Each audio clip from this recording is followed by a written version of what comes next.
हमार पति देव आ जाई, बड़ा दुख बा।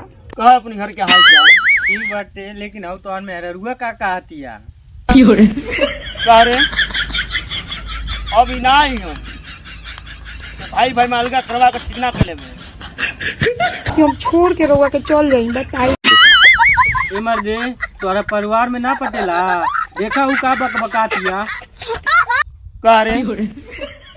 हाँ तभी जैसे ते चल जो, अब तोरा से हमारा से कोनो रिश्ता ना है, ते अपन देख हम अपन देखता नहीं।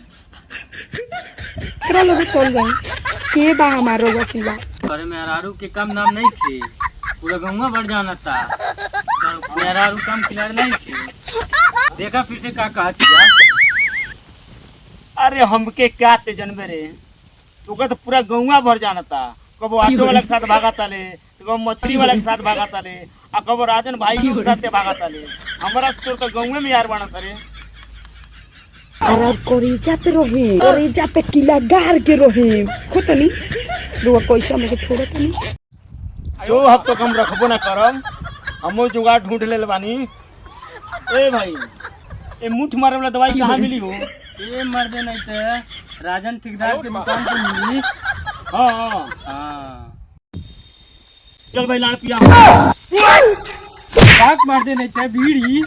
अच्छा चल बीड़ी पी, हाँ चल बीड़ी पिया बीड़ी नहीं थी। ए मर दे तूने सब खेत बेच के तू बीड़ी पी कर लो, कतल बीड़ी नहीं के।